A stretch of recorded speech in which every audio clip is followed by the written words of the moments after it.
தெரிஞ்சுக்க முடியாது. கண் ஏதோ இப்படி வரைஞ்சிருக்காப்புல இருக்கும், கண் இருக்காப்புல இருக்காது.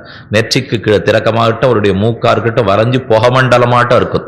தனி செப்பு வர்ணம். வர்ணம் பெருமானுடைய வர்ணம் ரொம்ப ஆச்சரியமில்லை. வர்ணமும் பொன்னிறமாவது ஒழிந்ததேன்னு அழ்வார் பாசுரம். இன்ன வண்ணம் என்று காட்டீர் இந்தளூரேன்னு பாசுரம். நானாவிதானி வர்ணானி நானாவரண ஆக்கிருத்தினிச்சான்னு கண்ணன் தெரிவிக்கிறான். விதவிதமான வர்ணம், தனி செப்பு வர்ணம் நாகப்பட்டினம் சௌந்தரராஜ பெருமாள். அதை சேவிச்சுட்டு தான் திருமங்கையாழ்வார் மனசை பொறு கொடுத்துட்டார். பொன் இவர் மேனி மரதகத்தின் பொங்கிளம் சோதி அகலத்தாகம். இவன் திருமார்புக்கு நடுவிலேருந்து பொங்கு இளம் சோதி. உலகத்தினுடைய ஜோதிஷு சூரியன் அத்தனை இந்த திருமார்பிலேந்து உதித்தானோ என்கிற அளவுக்கு சோதி அகலத்தாகம் மின். இவர் வாயில் நல் வேதமோதும் வேதியர் வானவர் ஆவர் தோழி. திருமங்கையாழ்வார தன் பக்கல ஈர்க்கணுங்கிறதுக்காக எனக்கு வேதம் நன்னா சொல்ல தெரியுமோ அப்படின்னு பெருமாள் சொன்னாரா. சொல்லுவீரோன்னு பார்த்தா சொல்றதுக்கு தயாரா உதட்ட குவிச்சுனுட்டார். சொல்லல தோழி. பொன்னிவர் மேனி மரதகத்தின் பொங்கிளம் சோதி அகலத்தாகம் மின். இவர் வாயில் நல்வேதம் ஓதும். ஓதும் ஓதல, இவர் வாயில நல்வேதம் ஓதும்னு மட்டும் காட்டினாராம். அவர் சொன்னா கூட அழகா இருந்திருக்குமோ இருக்காதோ தெரியாது. ஆனா சொல்றதுக்கு திரு அதரத்தை குவித்தார் போய் தோழி. அதற்கே தோற்றேன். இவர் வாயில் நல் வேதமோதும் வேதியர் வானவர் ஆவர் தோழி. வானவர் என்னையும் நோக்கி கிட்டக்க நெருங்கி வந்து பரகால நாயகியான என்னை பார்த்தார். என் அல்குலும் நோக்கி என் சிறுத்த இடையையும் கண்டான். ஏந்திளங் கொங்கையும் நோக்குகின்றார். அழகிய திருமுலைத் தடங்களையும் கண்டான். அன்னையன் நோக்கும் என் அஞ்சுகின்றேன். ஓ, இப்படி இவன் நெருங்க வந்து பார்க்கறத தாயார் பார்த்துட்டா என்ன தப்பா புரிஞ்சுக்கூடோ என்ன பயந்து கொண்டு அவனை பார்க்காமல் இருந்தேன். ஆனாலும் தோழி அந்த வெட்கத்தை ரொம்ப நேரம் பிடிச்சுக்க முடியல. எப்ப இத்த விட்டுட்டு அவர் திருவடிகளுக்கு ஓடுவோம்னு காத்திருந்தேன். அன்னையன் நோக்கும் என் அஞ்சுகின்றேன். அச்சோ, ஒருவர் அழகியவா. என்ன அழகு, என்ன அழகு! பெருமானுடைய அழகு நம்முடைய ஸ்திரீத்வாபிமானத்தை கெடுத்து அவன் திருவடிகளிலே வர வைக்கிறது என்ன இந்த பாசுரத்துக்கு அர்த்தம். நாகப்பட்டினம்ங்கிறதுனாலே நாகராஜா ஆதிசேஷனாலே திருவாராதனம் பண்ணப்பட்ட எம்பெருமான் சௌந்தரராஜ பெருமான். ரொம்ப ஆச்சரியமான திவ்யதேசம். அப்ப அந்த பாசுரத்திலே ஆழ்வார் சொல்றது என்ன, நம்மால ஸ்திரீகள்ங்கிற அபிமானத்தை எல்லாம் பிடிச்சுக்க முடியல. அவன் அழகு நம்மை ஈர்த்து விடுகிறது. அழகு ஒன்றுதானா? கல்யாண குணங்கள் அனைத்தும் ஈர்க்கும். இவன் ஒருத்தந்தானே ராமனாக பிறந்த போது சீதை ஒருத்திக்காக உண்ணாது உறங்காது எவ்வளவு சிரமப்பட்டிருக்கார். கண்ணனாக பிறந்திருந்த போது ஆயர்குல பெண்டிர்களோட எவ்வளவு அனுபவம் கொடுத்தார். ஒரு பக்தன் கூப்பிட்ட குரலுக்காக நிருசிம்மனாக வந்தார். ஒரு சிறு யாரோ யானை கூப்பிட்டாங்கிறதுக்காக கஜேந்திராழ்வானாக வந்து சேர்ந்தார். என்ன ஒன்னொன்னையும் நோக்க நோக்க என்னால் அவனை விட்டு பிரிந்து இருக்க முடியாது தோழி. ஆனாலும் ஊர்க்காரா சொன்னாலேங்கிறதுக்காக இழுத்து பிடிச்சுட்டு இருந்தேன் என்று சௌந்தரராஜ பெருமானை பற்றி அழகுற அனுபவித்து திருமங்கையாழ்வார் தெரிவித்தார். ராஜாவர் ஒருத்தர அந்த ராஜா வயலாளி மணவாளனாக திருமங்கையாழ்வார தன்பால் ஈர்க்க வேணுங்கிறதுக்காக மைவண்ண நறுங்குஞ்சி குழல் பின் தாழ மகரம் சேர்க்குழ இருபாடு இலங்கி ஆட எய்வண்ண வெஞ்சலையே துணையா இங்கே இருவராய் வந்தார். என் முன்னே நின்னார். கைவண்ணன் தாமர வாய்க்கமலம் போலும் கண்ணினையும் அரவிந்தம் அடி மகுதே அவ்வண்ண தவர்நிலமகண்டும் தோழி அவரை நாம் தேவரென்னு அஞ்சினோம். அவனை தேவன்னு தான் நினைத்தேன். தேவாதி தேவன் தான். என்னிடத்துல சுலபமா பழகணுங்கிறதுக்காக வந்தார். ஆனா அவர் திருக்கோலத்தை சேவிச்சுட்டு அந்த எண்ணம் எனக்கு வரல. அவனை தெய்வம்னு புரிஞ்சுட்டே கிட்டக்க போல அபிமானத்தோடே நின்றேன். இவரார் நாம் ஆர் என்ன இருந்தேன் தோழி. என்னென்னெல்லாம் பண்ணி என்னுடைய அபிமானத்தை அழிக்கணும்னு அவர் முயற்சி எடுத்தார் தெரியுமோ. மைவண்ண நறுங்குஞ்சி குழல் பின் தாழ தன் அழக காட்டி என்ன திருத்தறதுக்கு பார்த்தார். மைவண்ண நறுங்குஞ்சி முன்பக்கத்திலையும் தூக்கி வாரி விட்டுருப்பலாம் யசோதை, பின்பக்கத்திலையும் இப்படி கீழே விட்டுருப்பலாம். ஏன்னா குஞ்சி குழல்னு பாசுரத்துல இருக்கு. மைவண்ணன கருப்பு வரணும். எத்தனை கருப்பு! கொள்கின்ற கோளுருளை சுகுந்திட்ட கொழுஞ்சுருளின் உட்கொண்ட நீல நன்னூல் தழகொல் அன்னு மாயன் குழல். அழ்வார் நம்மாழ்வாருடைய பாசுரம். பெருமானுடைய திருக்குழல் எவ்வளவு கருப்பா இருக்கும். அந்த கருப்பை பார்த்து பார்த்தே தான் ஆழ்வார்களுக்கு மயக்கமே. எவ்வளவு கருப்பா இருக்குமா. உலகத்தில் இருக்கிற காரிருள் எல்லாத்தையும் திரட்டணும்.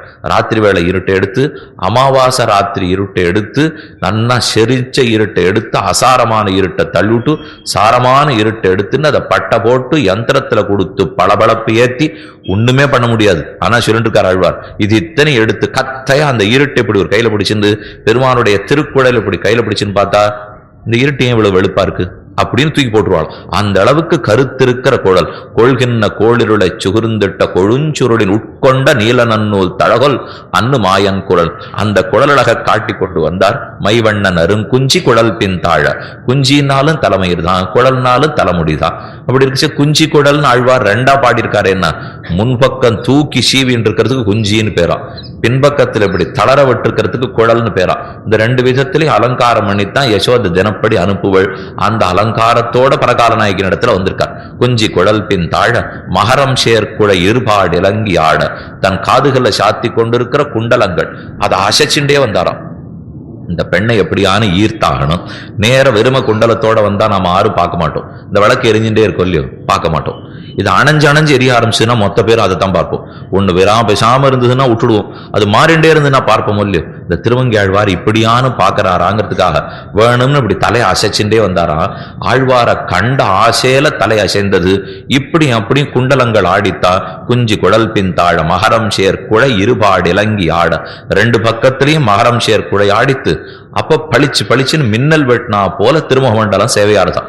அவரே ஒரே கருப்பா இருந்தார். குஞ்சி குழல் வேற இன்னும் கருப்பு.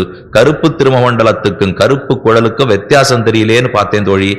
அப்பதான் விளக்கு பிடிச்சா மாதிரி காதல 2 குண்டலங்களை போண்டு வந்திருக்காருன்னு தெரிஞ்சுட்டே அந்த குண்டலங்கள் இப்படி வில் வீசித்து அப்பதான் திருமமண்டலம் சேவையே ஆச்சு. உடனே மனசு ஆர்ப்பரிச்சு தோத்துடன்னு பார்த்தது.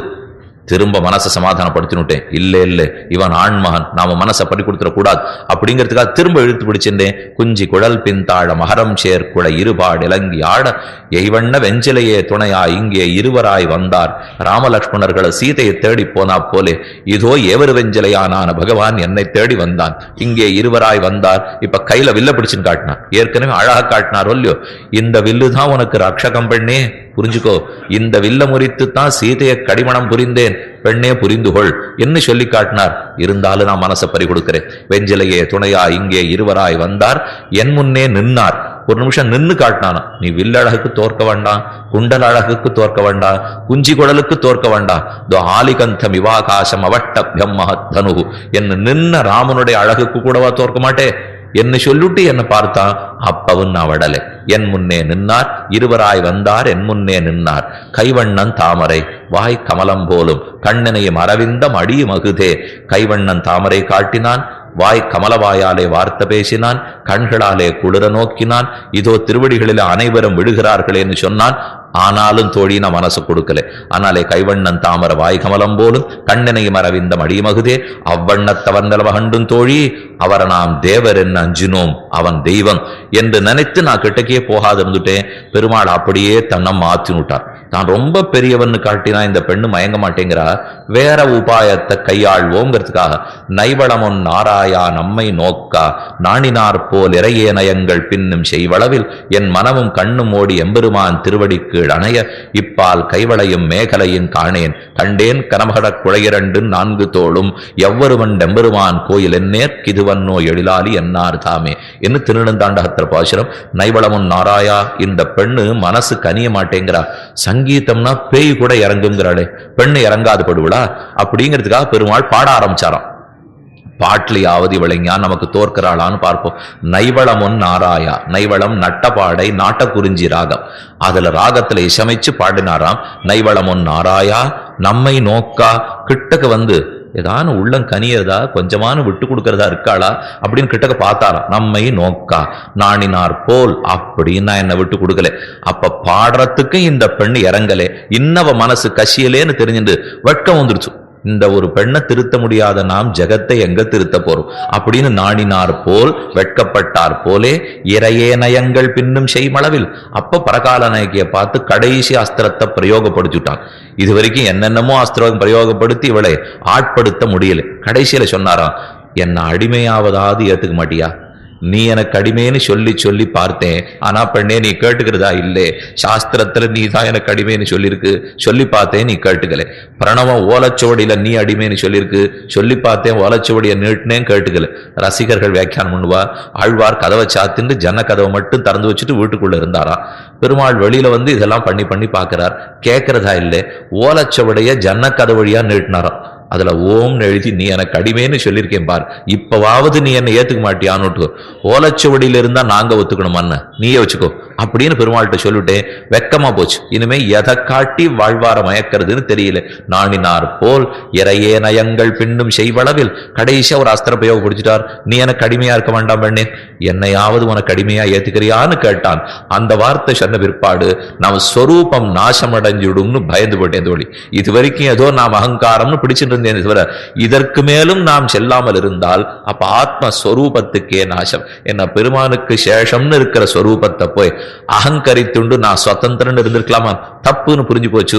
சரி, அப்பவே பெருமானை சேவிக்கலாம்னு கண்ணை திருப்பினேன். நான் எப்ப திருப்புவேன்னு தான் காத்துனுந்தார் போல் இருக்கு. இப்பால் கைவளையும் மேகலையும் காணேன், கண்டேன் கனமகர குழையரண்டு 4 தோள், கனமகர குழைகளையும் 4 தோள்களையும் காட்டினான்.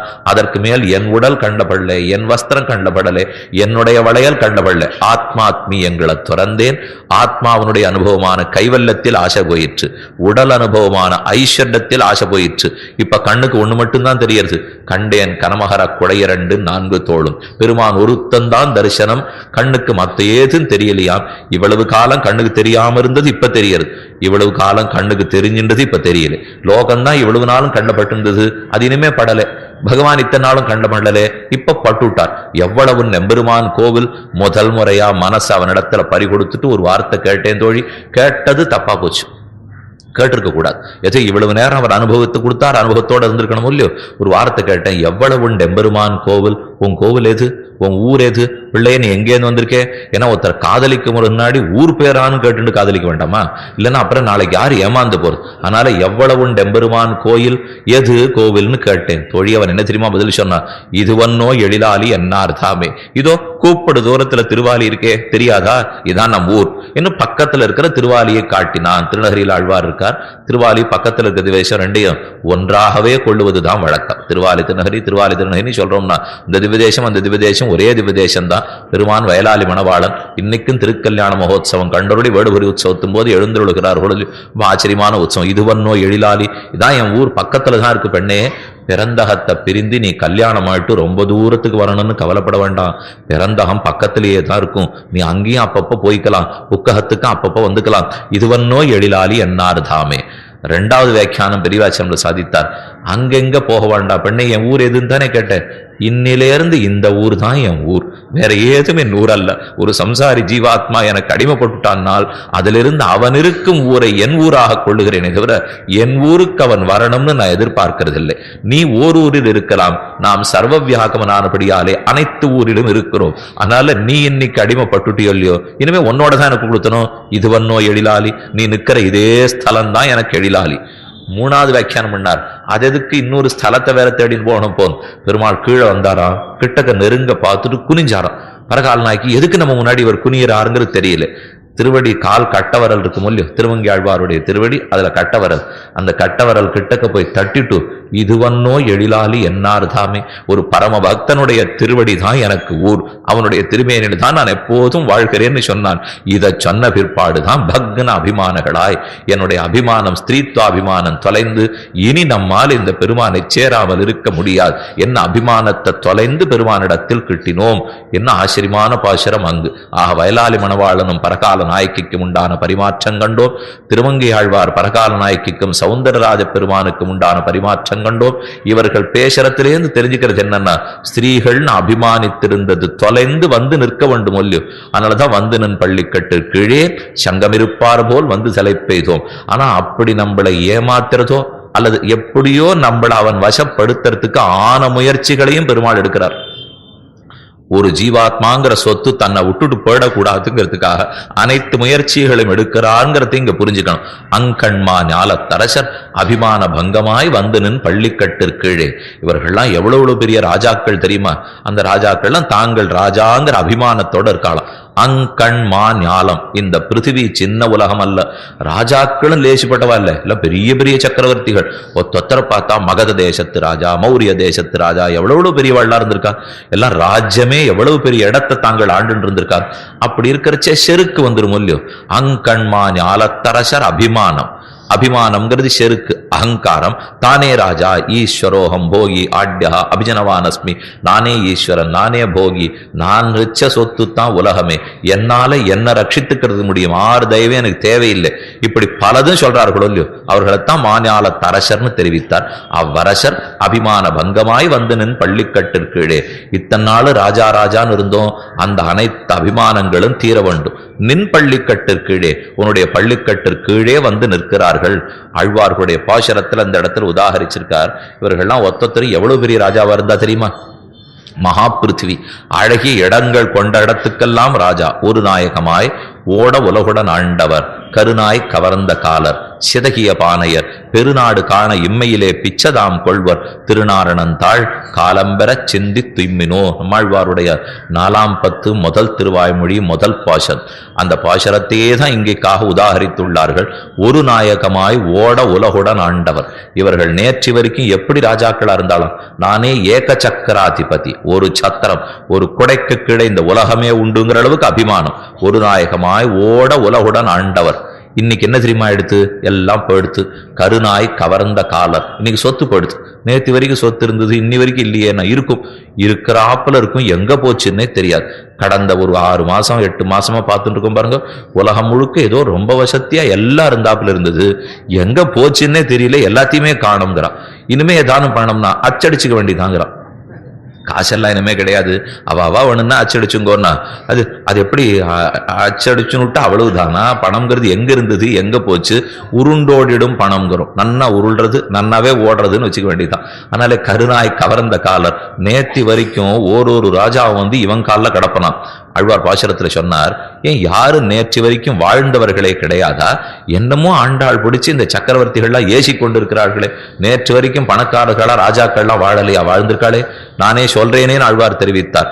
வாழ்ந்தார்கள், வாழ்ந்தது மாமழம் ஒக்குளில் மாய்ந்து மாய்ந்து, ஆழ்ந்தார் என்னல்லால் அன்னு முதல் இன்னிறுதியால், வாழ்ந்தார்கள் வாழ்ந்தே நிற்பர் என்பதில்ல நிற்குறில், ஆழ்ந்தார் கடற்பள்ளி அண்ணல் அடியவர் ஆமினோ. உண்டே, நான் ஒத்துக்கிறேனே, வாழ்ந்தார்கள்லாம் வாழ்ந்திருக்கா.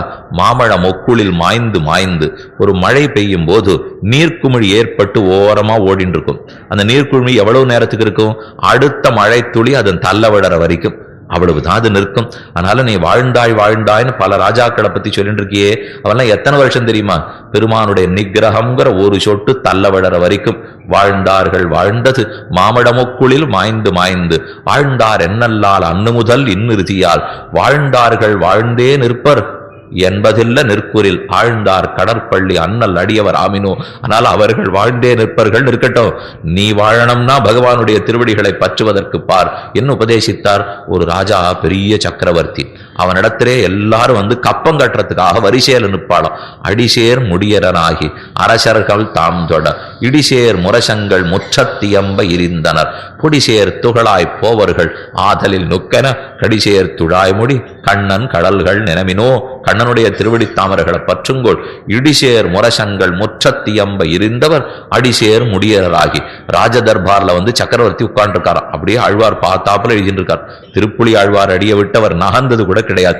ஆனா தர்பார்ல என்ன நடக்கும்னு சாதிக்கிறார். அடிசேர் முடியராகி ஒரு குறுநில மன்னன் வருவனாம். வந்த உடனே பறையறிப்புவாளாம். இடிசேர் முரசன்கள் முற்றத்தியம்ப இருந்தவர், நம் ராஜாதிராஜனான சக்கரவர்த்திக்கு தோற்று இந்த மன்னர் தன்னுடைய கிரீட்டத்தை கழட்டி வைத்து இன்னென்னத்தை கப்பமாக சமர்ப்பிக்க வந்திருக்கார் அப்படின்னு பறையறிவிப்பாளாம். இவர் வாய் கூட திறக்க மாட்டார், அப்படி தலையசைப்பர். உடனே கொண்டு போய் எல்லா கப்பத்தையும் கொடுத்துட்டு போடணும். இடிசேர் முரசங்கள் முற்றத்தியம்ப இருந்தவர். இந்த ராஜாவினுடைய முற்றத்துல இடிசேர் முரசங்கள், முரசம் அறிவிச்சுட்டே இருப்பா. இன்ன ராஜா வந்திருக்கார், இன்ன ராஜா வந்திருக்கார், இன்னார் இந்த பணம் கொடுத்தா, இன்னார் இன்ன பணம் கொடுத்தா அப்படின்னு அறிவிச்சுட்டே இருப்பாளாம். இடிசேர் முரசங்கள் முற்றத்தியம்ப இருந்தவர். நானும் பார்த்திருக்கேனே. இவர்களுக்கெல்லாம் நாளைக்கு என்ன ஆகும் தெரியுமா? பொடிசேர் துகளாய் போவர்கள். இது ஒன்னொன்னும் மண்ணோட மண்ணாக பொடியோட சேர்ந்த துகளா போவர்கள். அப்ப நீ ஒண்ணு செய், கடிசேர் தன்னந்துழாய் முடி கண்ணன் கடல்கள் நினைவினோ.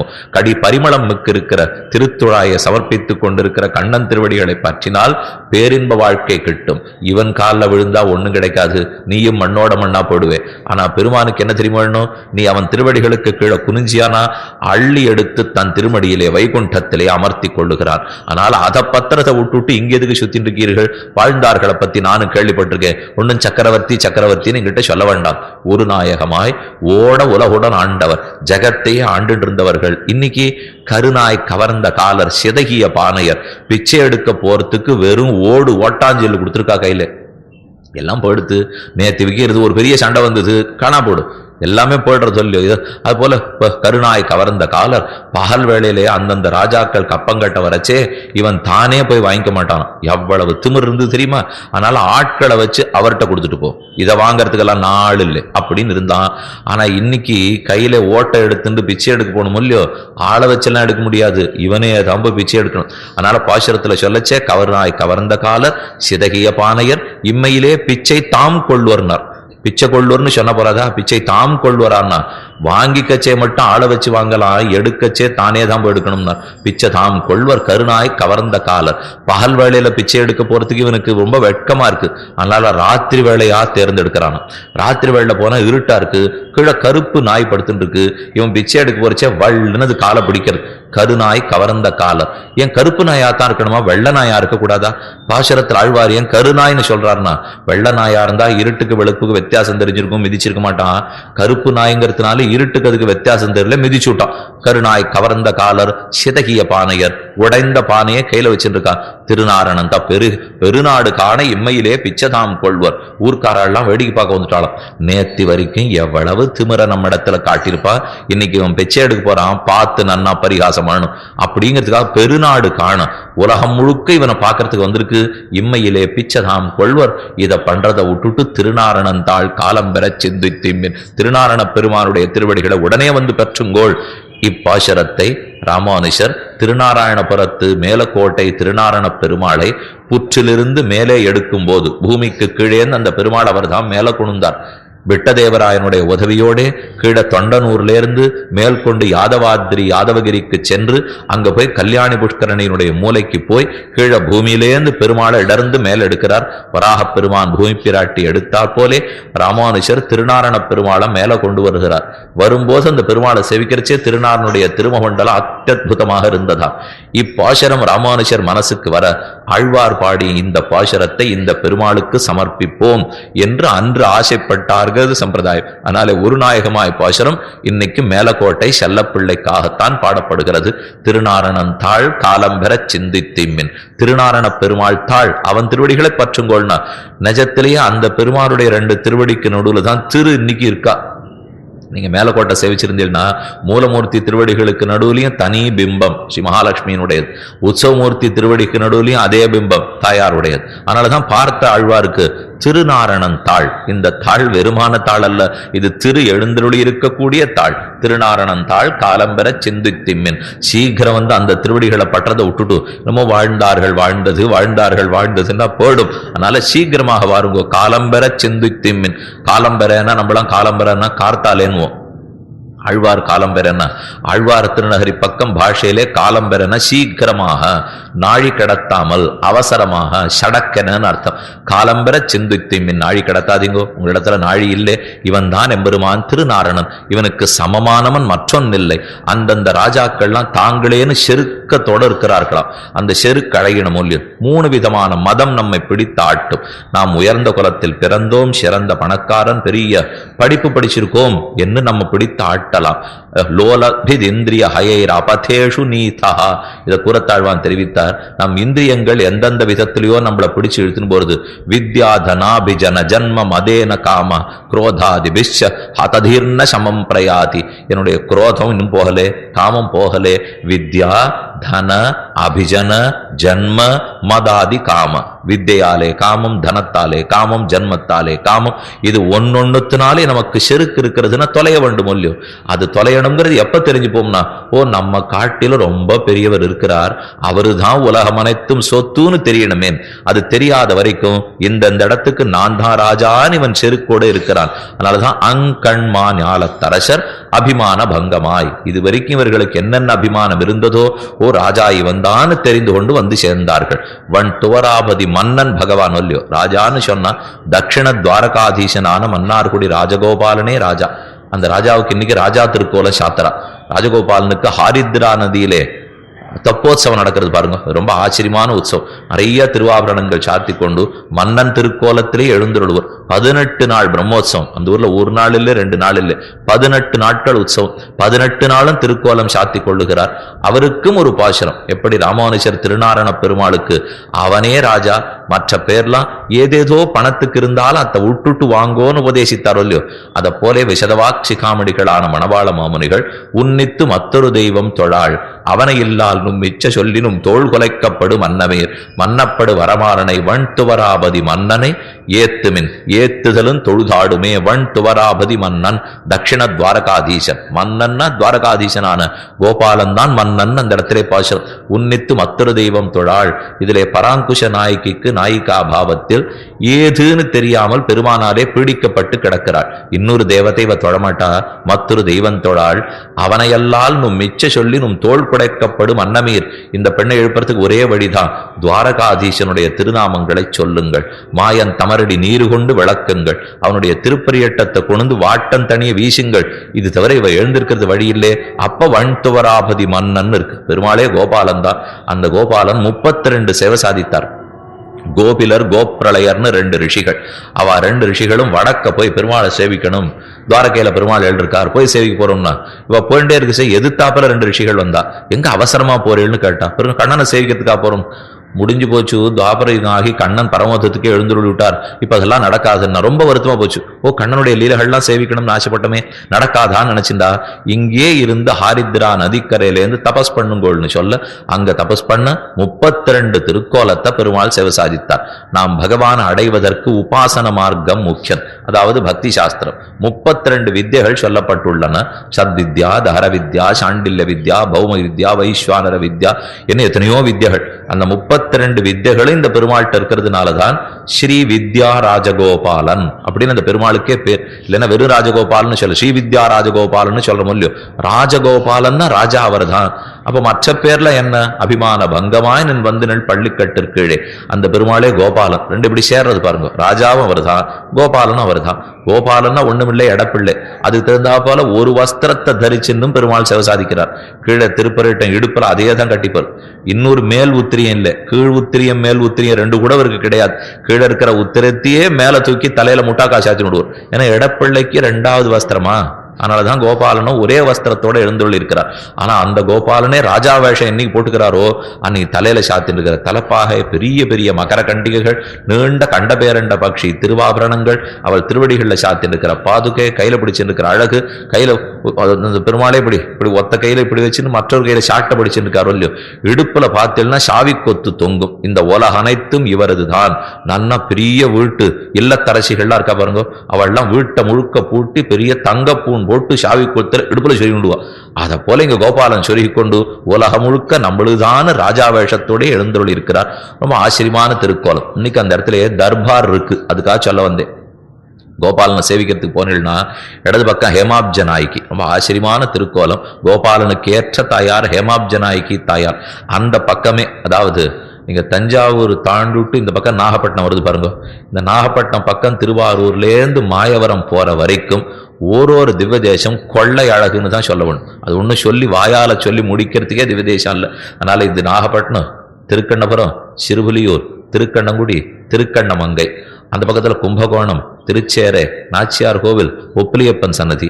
இன்னும் தாண்டி போனோம்னா மாயவரத்தில் திருவெந்தூர் பரிமள ரங்கநாதன், சீர்காழியிலே தாடாளன் பெருமாள், இவர்கள் வரைக்குமே ரொம்ப ஆச்சரியம். இந்த பெருமாளுடைய அழகோ, அவர்களுடைய உற்சவாதிகளோ, அவர்களுக்கு சாத்தப்படுகிற திருக்கோலங்களோ, அந்தந்த அர்ச்சக சுவாமிகளுக்கு அந்த பெருமாள்கிட்ட இருக்கிற பரிவோ, இதெல்லாமே தனி ஏற்றம் படைத்த திவ்யதேசங்கள். அதுல ஒன்ன பத்தி தான் இப்ப பார்த்துட்டு இருக்கோம். மன்னார்குடி ராஜகோபாலனுடைய ஆஸ்தானத்தில் ராஜ தர்பார். ஒரு மாசமும் அந்த பெருமாளுடைய திருநட்சத்திர தண்ணிக்கு ஹேமாப்ஜவல்லி நாயக்கா சன்னதிக்கு இப்படி உள்ள போனோம்னா படிக்கட்டுக்கு மேல ஏறலாம். மேலே ஏறி பெருமாளும் தாயாரும் ருக்மிணி சத்யபாமியோட அந்த இடத்துல எழுந்துள்ளி இருப்பார். அங்க மேல இருந்தாருன்னா நாம கீழேந்து சேவிக்கலாம். அது அவ்வளவு வசரத்துல இருக்கும். கீழே இருக்கிற பிரஜைகள்லாம் வந்து நிக்கிறா போலையும், ராஜா மேல கோபாலன் இருக்கிறா போலையும் தான் இன்னைக்கு ஐதிஹ்யம் நடக்கும். மேல அங்க ஆறும் போக முடியாது. ராஜ தர்பாருக்கு கிட்டக்க ஒத்துரும் போக மாட்டா, பெருமாள் மட்டும் எழுந்துள்ளி இருப்பார். அதனாலதான் நம்ம கீழே நின்னாத்தான் இந்த அபிமானம் தொலைஞ்சதுன்னே தெரியும். நாம பெருமாளுக்கு பக்கத்துல நின்று சேவிக்கிற வரைக்கும் இவனுக்கு அபிமானம் இருக்கோன்னே தோணிட்டு இருக்கோம். நாம அவர் மேல இருந்து நாம கீழே இருக்கோம்னா நன்னா புரிஞ்சு விடுவோம் பாருங்க. இது இந்த அபிமானம் நமக்கு ஆகாது. அவர் ராஜா ராஜாதான் விட்டு அத்தாழ்வார் உன்னித்து மத்தொரு தெய்வம் தொழாள் அவனை அல்லால் நும் மிச்ச சொல்லினும் தோல் குலைக்கப்படும் அன்னமீர் வன் துவராபதி மன்னனை ஏத்தும் ஏத்துதலும் தொழுதாடுமே. அப்ப மன்னர் அவர் தான். சௌந்தரராஜ பெருமான் ராஜா, சௌரி பெருமாள் ராஜா, தேவாதிராஜா ராஜா, தனக்கு ஒப்பார் இல்லப்பன் எம்பெருமான். இந்த ராஜாக்கள்லாம் தனக்கு ஒப்பானவர்கள் கிடையாதுன்னு இவ்வளவு நாள் நினைச்சிருந்தா. ஆனா உண்மை ஏது?